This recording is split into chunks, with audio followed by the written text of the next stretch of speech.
ଗୋମାତା ଲାଞ୍ଜର ବାଳ ଆପଣଙ୍କର ଜୀବନର ଭାଗ୍ୟକୁ ସମ୍ପୂର୍ଣ୍ଣ ଭାବରେ ବଦଳାଇ ଦେବ।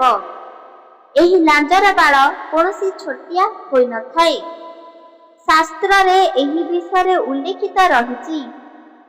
ଏହି ସଂସାରରେ ଯେକୌଣସି ବ୍ୟକ୍ତି ବା ମନୁଷ୍ୟକୁ ଯଦି ଏହି ଗୋମାତାର ଲାଞ୍ଜର ବାଳର ଏହି ଚମତ୍କାର ଉପାୟ ବିଷୟରେ ଜଣାପଡ଼ିଯାଏ, ତାକେ ଗୋଟିଏ ଭିକାରୀ ହୋଇଥାନ୍ତୁ ନା କାହିଁକି, ତତ୍କ୍ଷଣି ତାଙ୍କର ଜୀବନ ଏକ ରାଜାଙ୍କର ଜୀବନ ପରି ବିତିବାକୁ ଲାଗିବ। କାହିଁକି ନା ତାଙ୍କ ଘରେ ପ୍ରତ୍ୟେକ କ୍ଷଣ ପ୍ରତ୍ୟେକ ସମୟ ଧନ ସମ୍ପତ୍ତି ଉତ୍ପନ୍ନ ହେବାରେ ଲାଗିବ। ଗୋମାତା ଲାଞ୍ଜର ବାଳ ଏକ ଚମତ୍କାର ତୁଲ୍ୟ। ଏହାକୁ ହାତଛଡ଼ା ନ କରି ଥରେ ମାତ୍ର ପ୍ରୟୋଗ କରି ଦେଖ। ଆପଣଙ୍କର ଜୀବନ ସମ୍ପୂର୍ଣ୍ଣ ଭାବରେ ପରିବର୍ତ୍ତନ ହୋଇଯିବ। ପ୍ରତ୍ୟେକ ବ୍ୟକ୍ତି ପ୍ରତ୍ୟେକ ବନ୍ଧୁ ଆପଣଙ୍କୁ ଦେଖିବା ମାତ୍ରରେ ପଚାରିବେ କିପରି ଭଗବାନ ଆପଣଙ୍କୁ ସାହାଯ୍ୟ କରିଲେ। ତତ୍କ୍ଷଣି ଦେଖୁ ଦେଖୁ ଏକ ଗରିବରୁ ଧନୀ ବ୍ୟକ୍ତିରେ ପରିଣତ ହୋଇଗଲା। ସେଥିପାଇଁ ଏହି ଉପାୟ କାହାକୁ ନ କହି ଗୁପ୍ତରେ ରଖନ୍ତୁ। ଚାଲନ୍ତୁ ଜାଣିବା ଗୋମାତାର ଲାଞ୍ଜର ବାଳ କିପରି ଏହି ଚମତ୍କାର ମହା ଉପାୟ ଦେଇଥାଏ। ଏକ ଶକ୍ତିଶାଳୀ। ଯଦି କୌଣସି ମନୁଷ୍ୟଙ୍କ ଦେହରେ ବାରମ୍ବାର ଦେହ ପୀଡ଼ା ରହୁଛି ବା ରୋଗ ରହୁଛି, ସେହି ରୋଗ କେବେ ବି ଭଲ ହୋଇନାହିଁ।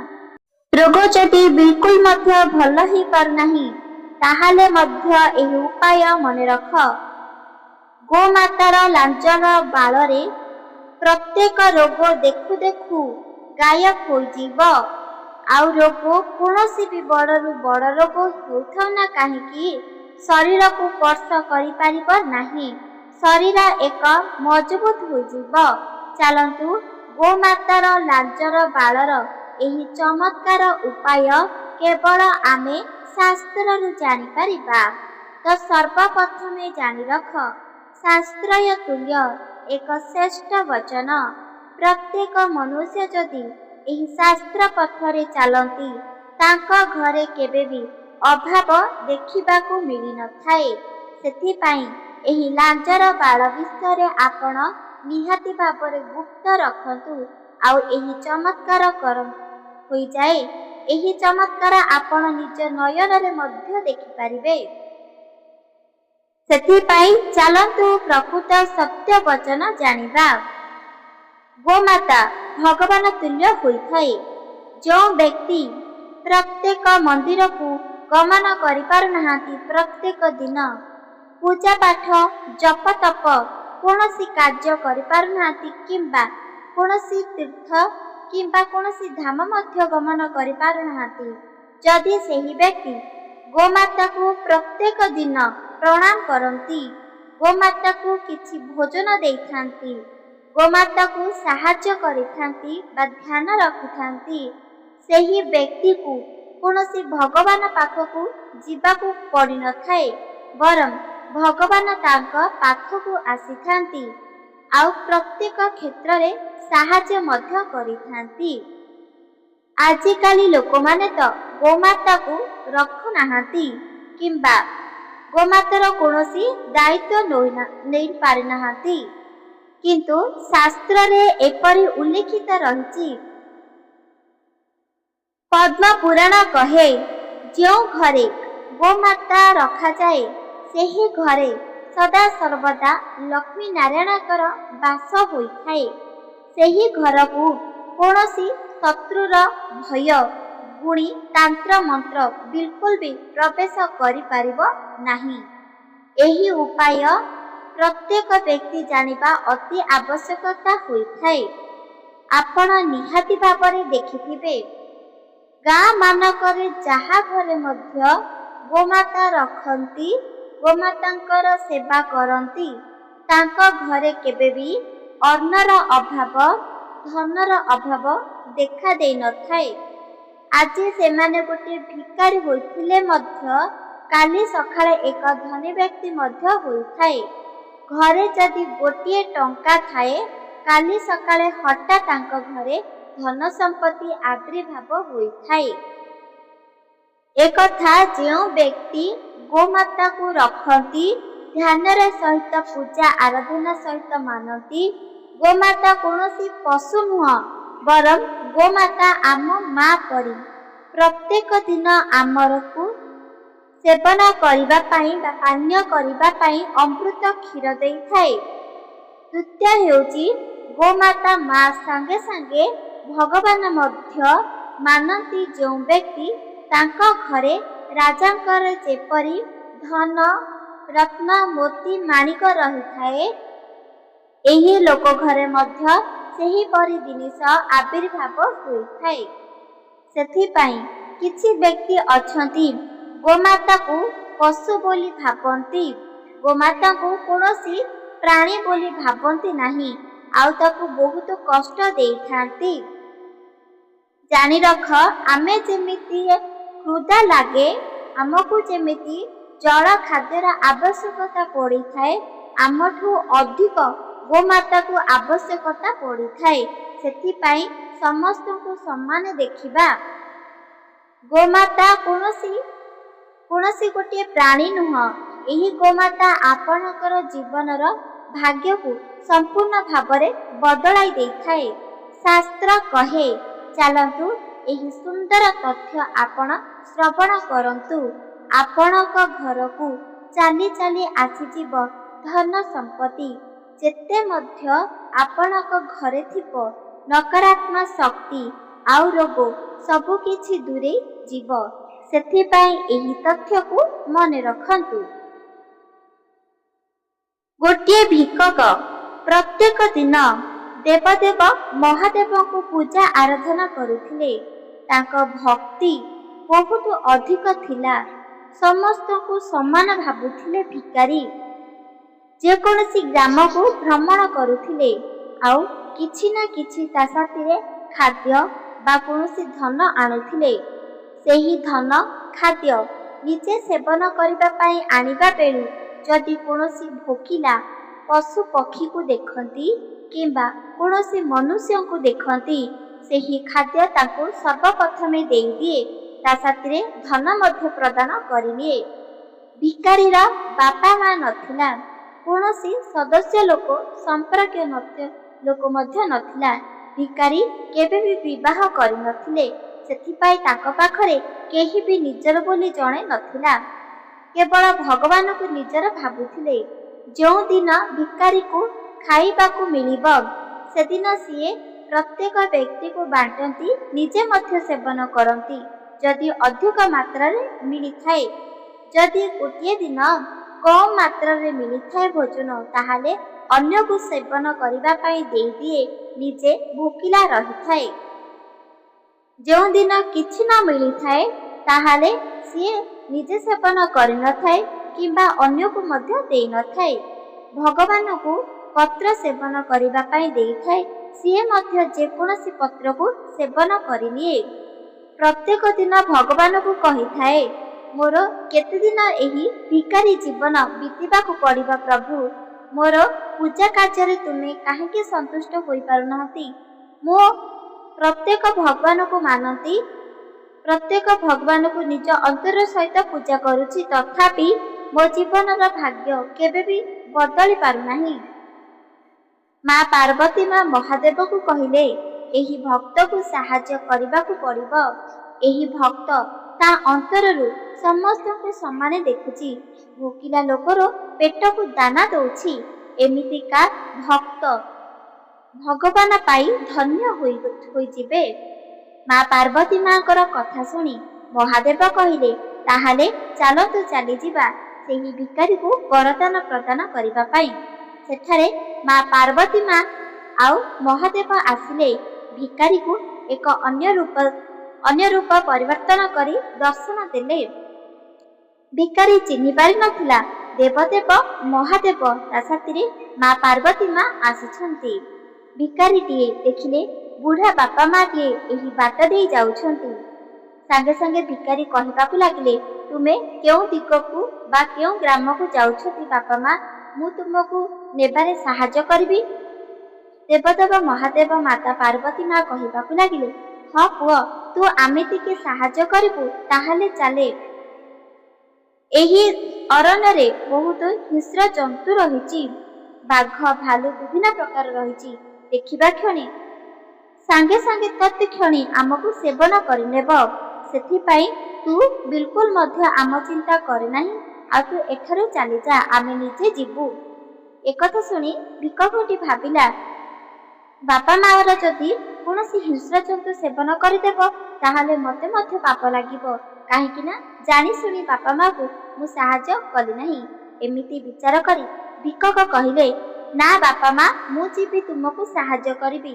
ଭଲେ ଯଦି କୌଣସି ହିଂସ୍ର ଜନ୍ତୁ ଆସିବ ତାହେଲେ ସିଏ ମୋତେ ସେବନ କରିବ, କିନ୍ତୁ ତୁମକୁ କୌଣସି ଆଘାତ ପହଞ୍ଚାଇବାକୁ ଦେବି ନାହିଁ।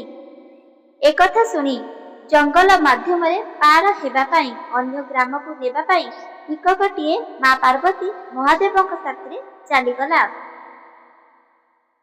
କିଛି ଦୂର ଆଗକୁ ଯାଇଛି, ଦେଖିଲେ ଗୋଟିଏ ବହୁତ ବଡ଼ ବାଘଟିଏ ତାଙ୍କ ଆଡୁ ମାଡି ଆସୁଛି ଏକ ଭୟାନକ ରୂପ ଧରି। ଯେମିତି ସାଙ୍ଗେ ସାଙ୍ଗେ ତତ୍କ୍ଷଣି ତିନି ଜଣକୁ ଏକା ସାଥିରେ ସେବନ କରିନେବ। କିନ୍ତୁ ଭିକକଟି ନ ଡରି ଓಂ ନମଃ ଶିବାୟ, ଓಂ ନମଃ ଶିବାୟକୁ ଜପ କରି କରି ଆଗକୁ ବଢିବାକୁ ଲାଗିଲେ। ଯେତେବେଳେ ହିଂସ୍ର ଜନ୍ତୁ ବାଘ ଆସି ସେହି ଭିକକ ପାଖରେ ପହଞ୍ଚିଲା, ଭିକକ ଭୟଭୀତ ହେଲା ନାହିଁ କିମ୍ବା ଡରିଲ ନାହିଁ, ଆଗକୁ ହିଁ ମାଡ଼ିବାକୁ ଲାଗିଲା। ବାଘଟିଏ ତତ୍କ୍ଷଣି ଭସ୍ମ ହୋଇଗଲା ବା ମାୟା ହୋଇଗଲା। ତାପରେ ହିଂସ୍ର ସିଂହଟି ଆସିଲା। ଠିକ୍ ସେପରି ସିଂହ ମଧ୍ୟ ପାଖକୁ ଆସୁ ଆସୁ ସାଙ୍ଗେ ସାଙ୍ଗେ ତତ୍କ୍ଷଣି ମାୟା ହୋଇଗଲା। ମହାଦେବଙ୍କର ଏହି ଗୋଟିଏ ଉପାୟ ଥିଲା। ପ୍ରକୃତରେ ତାଙ୍କ ଭକ୍ତଟିଏ କିପରି ସାହାଯ୍ୟ କରୁଛି ନା ଭୟଭୀତ ହୋଇ ଚାଲି ଯାଉଛି। କିନ୍ତୁ ଏହି ଭିକକ ଯେକୌଣସି ହିଂସ୍ର ଜନ୍ତୁ ଆସୁଥିଲା ଭୟଭୀତ ନ ହୋଇ ସର୍ବପ୍ରଥମେ ଏହି ବାପା ମାର ସାହାଯ୍ୟ କରୁଥିଲା। ଦେଖୁ ଦେଖୁ ତାଙ୍କର ଜଙ୍ଗଲ ପାର ହୋଇଗଲା, ଅନ୍ୟ ଏକ ଗ୍ରାମର ମନ୍ଦିର ଚାଲି ଆସିଲା। ବାପା ମା ଦୁଇ ଜଣ କହିବାକୁ ଲାଗିଲେ, ଧନ୍ୟ ତୁ ପୁଅ, ନିଜ ଜୀବନକୁ ବାଜିରେ ରଖି ଆମକୁ ଏହି ଜଙ୍ଗଲ ପାର କରିଲୁ। ଏଥର କହ, ତୋତେ କଣ ଆବଶ୍ୟକତା ପଡ଼ିଛି, ତୋତେ କଣ ଦରକାର? ଭିକକଟିଏ କହିବାକୁ ଲାଗିଲେ, ନାଇଁ ମା, ମୋର କୌଣସି ଜିନିଷ ଆବଶ୍ୟକତା ନାହିଁ। ମୋ ପାଖରେ ଦେବଦେବ ମହାଦେବ ମାତା ପାର୍ବତୀ ମା ଅଛନ୍ତି। ମୋତେ ପ୍ରତ୍ୟେକ କ୍ଷଣି ସବୁ କିଛି ମିଳିଯାଉଛି। ମା ପାର୍ବତୀ ମା କହିଲେ, କଣ ମିଳୁଛି? ପ୍ରତ୍ୟେକ ଗଣ ଧନ, ତା ସାଥିରେ ଅର୍ଣ୍ଣ, ତା ସାଥିରେ ବସ୍ତ୍ର ମଧ୍ୟ।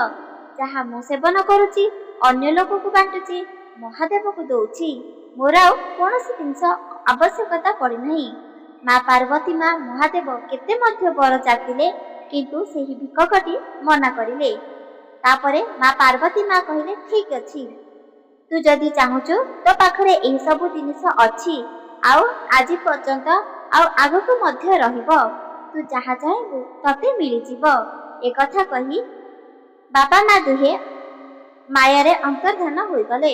ଭିକକଟି ଦେଖିଲେ ଆଉ ମନେ ବିଚାର କରିଲେ, ଏହି ତ ଥିଲେ, ସାଙ୍ଗେ ସାଙ୍ଗେ ତତ୍କ୍ଷଣେ କେଉଁ ଜାଗାକୁ ଚାଲିଗଲେ ଯାହା ମୁଁ ପାଇପାରୁନି। ପ୍ରକୃତରେ ତାଙ୍କେ କୌଣସି ବାପା ମା ଥିଲେ ନା ଭଗବାନ ସ୍ୱୟଂ ଆସି ମୋର ପରୀକ୍ଷା ନେଉଥିଲେ। ଏମିତି ବିଚାର କଲେ ରାତ୍ର ସାରା ଏହି କଥାକୁ ଭାବିଲେ। ଆଉ ରାତ୍ର ଭାବି ଭାବି ଶୟନ କରିଲେ। ସେହି ମନ୍ଦିରରେ ଶୟନ କରିଲେ ଯେଉଁ ମନ୍ଦିରକୁ ବାପା ମା ଦୁହେଁ କହିଥିଲେ ସେହି ଗ୍ରାମକୁ ଯିବା ପାଇଁ। ମନ୍ଦିରରେ ମା ପାର୍ବତୀ ମା ଆସିଲେ ତାଙ୍କ ସ୍ୱପ୍ନରେ ଆଉ କହିବାକୁ ଲାଗିଲେ, ତୁମେ ଯଦି ଗୋଟିଏ ଗାଈକୁ ନିଜ ପାଖରେ ରଖିବ, ଗାଈର ଲାଞ୍ଜରେ ଏହି ଚମତ୍କାର ଉପାୟ କରିବ, ତୁମ ପାଖରେ ତତ୍କ୍ଷଣି ଧନ ସମ୍ପତ୍ତି ଉତ୍ପନ୍ନ ହେବ। ତା ସାଥିରେ ତୁମେ ସେବନ କରିବ, ଆନନ୍ଦରେ ରହିବ, ପ୍ରତ୍ୟେକ ବ୍ୟକ୍ତିକୁ ମଧ୍ୟ ବାଣ୍ଟିବ, ଆଉ ତୁମ ମହାଦେବକୁ ମଧ୍ୟ ଦେବ। ଏକଥା ଶୁଣି ସାଙ୍ଗେ ସାଙ୍ଗେ ଭିକକଟିଏ ନିଦ୍ର ଭଙ୍ଗର ହୋଇଗଲା। ଆଉ ତାଙ୍କେ ଦେଖିଲେ ସ୍ୱପ୍ନରେ ଆସିଥିବା ପ୍ରତ୍ୟେକ ତଥ୍ୟ ସତ୍ୟ ହୋଇଥାଏ, ମିଥ୍ୟା ନୁହଁ। ସିଏ ତା ପରଦିନଠୁ ଭିକକ ହେତୁ ତା ପାଖରେ କୌଣସି ଧନ ନଥିଲା। ସିଏ ସାଙ୍ଗେ ସାଙ୍ଗେ ଗଲା ଗୋଟିଏ ବ୍ୟକ୍ତିକୁ ଗୋଟିଏ ଗାଈ ମାଗିବାକୁ କହିଲା। ଗାଈ ମାଗିଲା। ସେ ସମୟରେ ସେହି ଭିକର ଅବସ୍ଥା ଦେଖି କୌଣସି ବ୍ୟକ୍ତି ମଧ୍ୟ ଗାଈଟିଏ ଦେଲେ ନାହିଁ।